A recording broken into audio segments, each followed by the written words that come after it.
Pertama, ingin kenalan dulu nih. Jadi PT MEK ini adalah salah satu unit usaha dari PT Energi Nusa Mandiri namanya. Jadi kami ini berada di dalam SBU atau Strategic Business Unit yang industri batubara. ENM ini juga memiliki beberapa unit usaha, diantaranya pembangkit listrik dan juga di manajemen properti gitu. Nah, saya pengen menceritakan dari awal milestone. Jadi kami tetapkan sebagai milestone atau jalan kita. Kenapa kita ujung-ujungnya sampai kepada hilirisasi. Jadi perjalanan kami itu dimulai pada tahun 1997 pada saat kami diberi kepercayaan oleh pemerintah untuk mengelola konsesi PKP 2B di daerah Kalimantan Utara di 97. Itu atas nama PT Persona Khatulistiwa Nusantara. Kemudian kami memulai dengan eksplorasi, studi kelayakan dan AMDAL. Dari eksplorasi, kami dapat data-data yang lumayan pada waktu itu membuat kita akhirnya tidak bisa langsung berproduksi, dikarenakan kita ini dianugerahi batu bara yang peringkatnya itu paling rendah, Pak Profesor, Pak Song. Jadi kalori kita itu sekitar 3.100 dan 3.400. Yang pada itu belum bisa untuk laku di pasaran. Even sekarang pun seperti, karena kebanyakan kita kan thermal coal ya, event sekarang pun PLN kan baru masuk di pada 4.200. Jadi kami memang mengalami sedikit kesulitan di dalam memasarkan produk kami. Tapi ya kita tetap mulai pada tahun 2009, kita membuka satu pit, satu blok di daerah Kelubir namanya.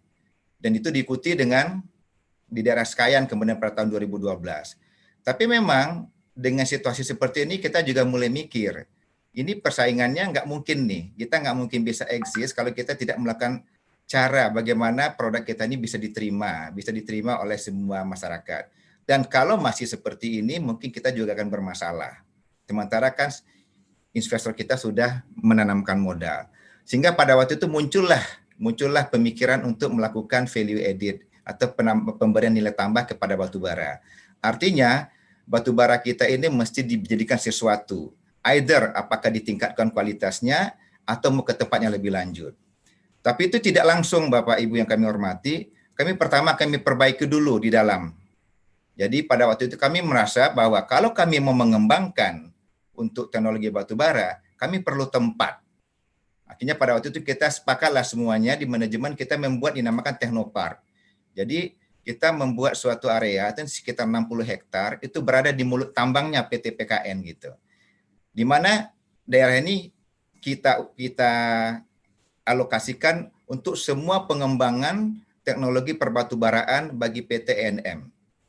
Nah, itu juga kemudian pada tahap pertama kami mulai munculnya sederhana dulu. Kita main dengan pabrik briket dulu. Kenapa? Karena salah satu sifatnya juga di batubara peringkat rendah ini adalah mudah pecah sehingga banyak menghasilkan butiran-butiran halus atau fine coal. Nah, padahal butiran halus ini kan tetap ada value-nya kalau itu bisa kita jual. Sehingga pada waktu itu kita mulailah pabrik briket. Cuman memang sayang Pak Jatmiko, memang pabrik briket ini agak tersendat dikarenakan apa? Kenapa jarak kita untuk ke pasar itu tuh jauh, sehingga kos transportasinya jauh lebih tinggi. Sehingga pada waktu itu pabrik briket lebih kepada begitulah sebagai akumulasi teknologi yang mungkin nanti akan kita gunakan suatu saat, di mana nanti akan terbukti bahwa kita akan gunakan di semikoks ini nanti. Nah, kemudian kami masuk kepada hilirisasi lebih lanjut. Tahun 2016 kita masuk ke pembangkit listrik, kecil-kecil saja, 7,5 megawatt, itu lewat satu entitas, PT Sumber Alam Sukurau. Ini sudah berada di teknoparknya PT PKN, jadi sudah berada di kawasan industrinya PT PKN. Dilanjutkan nanti kemudian tahun 2018 kita masuk kepada upgrading. Jadi ini baru meningkatkan kualitas. Jadi dari 3.100, 3.400 menjadi 4.000-an, 4.200. Nah, setelah kita matang di sini baru kita berani di tahun 2009, di tahun 2018 itu kita mulai dengan mengembangkan atau mengkonstruksi pabrik ini, semikoks plant ini. Yang di bawah PT Mega Energi Khatulistiwa gitu. Nah, kami berharap sebenarnya dari sisi pembangkit seperti contoh, kami one day kami akan masuk kepada yang lebih besar yaitu IPP. Dan di Kemudian juga kalau misalnya memang teknologi yang semi-cox ini memang bisa kami andalkan, one day kita juga akan masuk kepada fase lanjut hilirisasi. Kenapa? Karena kami masih punya satu lagi blok di sana, di PT PKN, yang kualitasnya jauh lebih rendah, Pak. Cuma sekitar 2.800, 2.700 GAR gitu. Jadi inilah milestone hilirisasi dari dapat izin, kemudian menyadari kondisi bahwa kita berada di peringkat rendah, berbeda dengan yang lain, yang sangat susah untuk pemasaran, kita mencari akal, gimana nih caranya. Sambil tetap memasarkan yang ada. Jadi yang ada yang kalori rendah tetap masih ada pasarnya, walaupun memang menjadi sangat spesifik. Kami tidak bisa menjadi produk utama, tapi menjadi produk blending di beberapa PLTU, ya terutama ekspor. Nah, saya lanjutkan. Inilah lokasi kami itu memang berada di Kalimantan Utara, di provinsi termuda Indonesia, itu di Kabupaten Bulungan. Jadi di Kabupaten Bulungan. Nah, kami pertama kali itu mendapatkan konsesi atas nama PT PKN. Ini PKP 2B. Semua kewajibannya mirip dengan yang lain, sama dengan yang lain, diantaranya royalti juga 13,5%. Tapi memang kami diberikan potensi untuk lebih berkembang, ya dengan apa? Dengan peringkat rendah. Sehingga mesti cari akal kan Bapak Ibu, kalau nggak bisa jalan gitu. Nah, di PKP 2B PKN ini kita punya 4 blok, yaitu blok yang kita namakan KMO, Kelubir, kemudian Sekayan, kemudian ada Rangau, dan ada Ardi Mulyo. Tapi pertama kali kami baru mulai di tahun 2009 dengan membuka blok Kelubir. Kemudian tahun 2012, blok Sekayan, seperti yang tadi saya sampaikan di awal gitu. Inilah sebenarnya cikal bakal kami menuju kepada hilirisasi. Kenapa? Karena kita masuk pada satu kondisi, produk kalau kita tidak memberikan nilai tambah, ya kita bermasalah. Artinya istilahnya sekarang atau tidak sama sekali kita mesti melakukan inovasi gitu. Nah, ini yang kami katakan tadi, kami membangun suatu kawasan yang sudah kami alokasikan one day, dan ini memang sudah kita pakai, itu akan kita jadikan sebagai basis atau lokasi untuk pengembangan industri perbatubaraan. Jadi kalau dilihat ini adalah teknopark kami, di bawah di sebelah selatan ini adalah pit atau blok pertambangan, ini di daerah Sekayan. Ini sekitar 6-7 kilo itu adalah tambang. Nah, disinilah kami membangun conveyor sekitar 6,1 sampai 8 kilo untuk yang pertama nanti akan memfeeding kebutuhan batu bara untuk PLTU dan kemudian kebutuhan batu bara untuk MEK, untuk yang semi-cox gitu. Ini adalah petanya, ini adalah lokasinya. Nah, saya masuk langsung kepada semi-cox plant yang menjadi bahasan kita pada pagi ini. Teknologi yang kami gunakan seperti disampaikan oleh Pak Sugana tadi adalah vertical retort carbonizer technology gitu. Jadi ini ya sebenarnya bukan teknologi baru juga according to Pak Sugana, tapi memang saat ini lebih efektif kalau kita menggunakan volume besar untuk pengolahan untuk proses gitu. Nah, proses utamanya adalah kita preparasi, kemudian karbonisasi dan penanganan produk samping dan limbah proses. Sama persis seperti yang disampaikan oleh Pak Profesor Sasongko tadi dan oleh Pak Sugana. Retort kami ini kapasitasnya kita membangun 6 unit, jadi dengan kapasitas 100.000 ton per tahun atau akan menghasilkan sekitar 600.000 ton per tahun. Dan kemudian feedingnya adalah batu bara kalori rendah dan kalori tinggi. Jadi kami mencampur batu bara PKN dengan batu bara yang lebih tinggi dari luar. Nah, campuran batu bara ini bisa saja dari Indonesia, seperti disampaikan oleh Pak Jatmiko tadi, tapi karena kemarin kami sempat untuk melakukan istilahnya commissioning, kami sempat menggunakan batu bara dari luar. Sebenarnya bisa di Indonesia. Kenapa? Karena kalorinya itu tidak berbeda juga, sekitar 6.000-6.100, di mana banyak atau berlimpah di Indonesia. Nah, kemudian inilah yang nanti dilakukan proses akan menghasilkan semi-cox. Ini adalah denah daripada plan kami. Jadi di sebelah selatan ini PLTU-nya, PLTUG gitu. Ini adalah untuk semi-cox plan-nya gitu. Total areanya sekitar 22 hektar. Prosesnya adalah kita mencampur batu bara yang 3.100 dengan 6.300 untuk menghasilkan semi-cox atau semi-kokas. Definisi tadi sudah disampaikan oleh Profesor Pak Sasongko dan oleh Pak Sugana, jadi tidak perlu saya ulang. Nah, ini yang kami lakukan.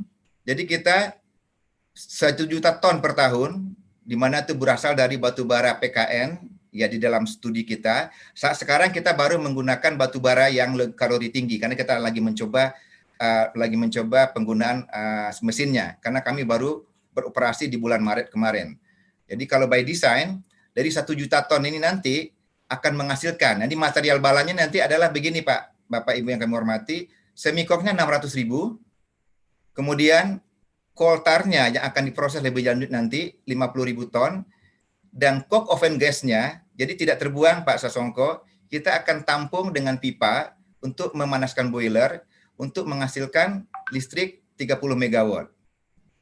Nah, kami sudah mendapat predikat pionir dari Departemen Perindustrian dari Kementerian, sehingga kami mendapat beberapa fasilitas, diantaranya tax holiday, nanti akan saya terangkan. Nah, teknologi yang kita pakai di sini adalah teknologi dari Cina. Karena pada saat itu inilah yang bisa bekerja sama dengan kita. Nah, ini adalah bagian ahli hilirisasinya. Jadi seperti dikatakan tadi, sebenarnya ini secara garis besar, kita punya 2 batu bara. Batu bara yang low kalori, yang dari batu bara PKN, itu mesti kita upgrade dulu sebelum masuk kepada shaft kiln-nya, carbonizer-nya. Kenapa?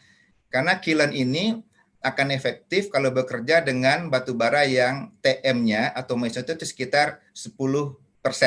Sementara kan kalau batu bara PKN itu kan sekitar 48%. Jadi mesti kita lakukan dulu drying. Nah, setelah kita lakukan drying, kita briquette. Baru kemudian kita campur dengan batu bara bituminous coal yang lebih tinggi di vertical retort yang tadi kami sampaikan. Berproses di sini, kemudian menghasilkan semi-coks. Nah, sedangkan sisanya atau yang dalam bentuk gas batu bara dan liquid, itu kita salurkan lagi, sebagian untuk menghasilkan listrik 30 mega, dan sebagian untuk menghasilkan tar. Tar ini dirubah lagi, nanti kita murnikan lagi dengan refinery untuk menjadi MFO, atau marine fuel oil, atau minyak kapal. Jadi Bapak Ibu yang kami hormati, sebenarnya kalau dilihat di prosesnya, tidak ada yang tersisa. Jadi dari 100% itu bisa digunakan semua. Jadi mungkin ini sedikit ini Pak Profesor Sasongko, tapi ini yang kita lihat bahwa memang kalau dari prosesnya tidak ada yang tersisa. Mungkin yang keluar itu adalah keluar dalam bentuk uap itu cuma sekitar 2-3% dari 100% batu baranya. Artinya apa? Ini juga sangat ramah lingkungan sebenarnya gitu kalau dalam kenyataannya gitu. Nah, ini inputnya batu bara input, ini adalah semikokas yang dihasilkan gitu.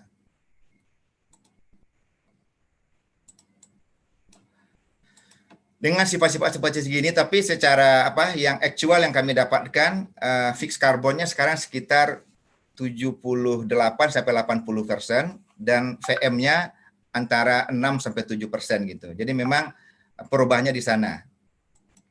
Nah, kita pada saat konstruksi itu menggunakan tenaga kerja sekitar 400 orang, di mana asingnya, karena ini memang teknologinya kan dari luar Bapak Ibu, jadi kita memang masih tergantung kepada mereka, termasuk juga konstruksinya.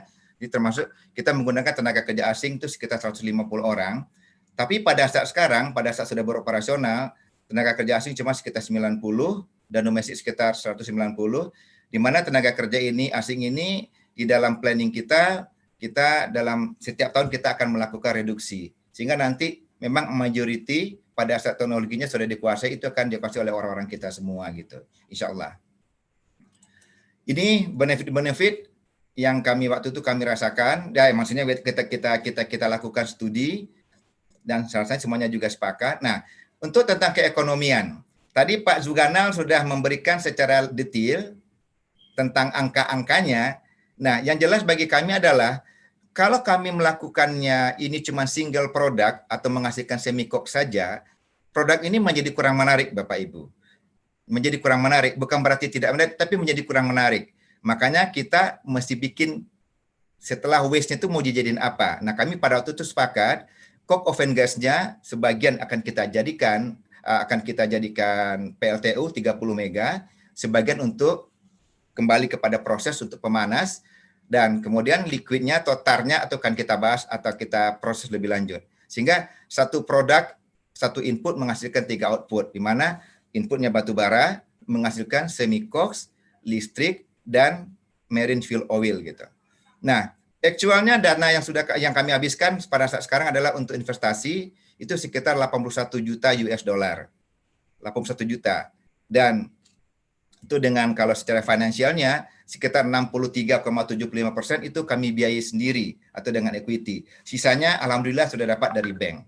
Nah, tingkat pengembalian atau kalau orang ke finance bilang IRR itu masih di atas cost of capital. Sehingga investasi ini layak untuk dijalankan. Dan memang sudah kami laksanakan. Artinya kami sudah mulai berproduksi sejak bulan Maret kemarin.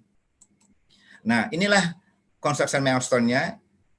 Selama kami membangun diri dengan membangun teknopark dan segala macam, kami melakukan studi. Dan studi langsung dilakukan oleh Design and Research Institute di Cina. Dan kita mulai melakukan peletakan batu pertama itu di bulan Mei tahun 2018. Dan alhamdulillah kita tuh sudah selesai komplit 100% itu di bulan Februari kemarin. Jadi per Maret kita sudah mulai berproduksi secara komersial. Nah, ini adalah pada saat di tengah-tengah proyek kami waktu itu masih didatangi atau dikunjungi oleh Menteri SDM, Pak Jonan. Itu yang di sampingnya tuh yang kalau yang ganteng itu Bu Ika, itu saya tuh Bu Ika gitu. Kalau yang sebelah kirinya itu presidennya PT MEK gitu. Tapi saya lebih ganteng kan kelihatannya gitu. Oke. Ini situasi lokasi usaha kami. Jadi kalau kita lihat inilah pabriknya. Ini dari sisi selatan, timur, barat, dan sisi utara. Sebentar. Ini adalah DCS-nya, semi-cox. Jadi semuanya itu sudah computerized. Jadi semua itu dikontrol lewat layar. Dari kiln itu kita sudah terkontrol ke sini. Kita juga memasang banyak sekali CCTV dan segala macam. Jadi kalau dilihat itu ada layar yang kita bisa melihat kalau ada permasalahan beberapa proses dan layar televisi yang untuk menunjukkan indikator-indikator yang perlu kita kontrol atau perlu kita lihat. Carbon furnace-nya ini adalah yang rotary kiln-nya, yang vertical retort itu adalah ini. Kemudian ini membutuhkan banyak air, kita tuh sekitar 1.200 ton air per hari kebutuhannya, termasuk untuk semi-cox dan untuk listrik. Ini water management plan. Dan kita sudah mulai berproduksi. Ini kalau dilihat, kami sudah menghasilkan produksi dan insya Allah dan alhamdulillah kami itu sudah mulai melakukan pengapalan walaupun kecil untuk testing ke market gitu. Tapi masih kita lakukan kepada grup kita sendiri gitu. Ini sisi utara pelabuhan. Jadi kami juga membangun jetty sendiri. Ini adalah untuk material. Di sini adalah untuk jalannya semi-cox kalau mau kita kapalkan. Nah, untuk PLTUG, untuk pemakai listrik uap gas, ini adalah bangunannya. Jadi sama lagi, ini kita kontrol semuanya dengan computerized. Ini chimney-nya. Nah, ini adalah pipa gas. Jadi gas coke oven gas yang berasal dari carbonizer tadi masuk ke Venturi Tower, kemudian dipisah, sebagian masuk ke sini, sebagian dipakai untuk kembali kepada carbonizer, dan ini untuk membangkitkan, ini yang untuk menuju ke boiler, untuk menghasilkan listrik, kemudian untuk menggerakkan turbin, untuk merubah menjadi energi listrik sekitar 30 megawatt. Nah, kami ini beberapa, tadi Pak Jatmiko sudah menyatakan beberapa fasilitas, alhamdulillah Pak, kami sudah memperoleh beberapa fasilitas yang kami dapatkan dari pemerintah. Pertama dikarenakan tadi kami dianggap sebagai industri pionir, jadi kita entitled untuk mendapatkan tax holiday. Itu sudah kita dapatkan di Februari kemarin. Kemudian pembebasan biaya masuk. Jadi atas impor mesin kita terutama dari China. Jadi kita dari total 80 juta itu ya sekitar 20 sampai 25 juta itu bisa dapat fasilitas bebas biaya masuk gitu. Nah, dan ini sangat membantu terutama untuk working capital daripada kita gitu. Nah, tapi memang kita ada beberapa usul tambahan dan ini pernah juga kami sampaikan kepada Pak Direktur, Pak Jatmiko, kalau bisa adanya penurunan royalti, tadi kelihatannya gayung bersambut, untuk produk-produk SPKP 2B rendah kalori gitu. Kemudian karena batu bara ini kan berasal sebagian dari PKN, sebagian juga dari tempat lain gitu. Kami berharap ini dapat dianggap sebagai DMO karena ini untuk kebutuhan menghasilkan semikon untuk dalam negeri gitu. Nah, ini juga akan sangat menarik kalau misalnya smelter-smelter menggunakan produk olahan kita. Memang kalau kita lihat ini akan cocok kepada rotary kiln, Pak. Untuk blast furnace kami waktu itu sudah sempat ketemu, tidak begitu cocok, tapi untuk yang RKEF itu cocok sekali gitu.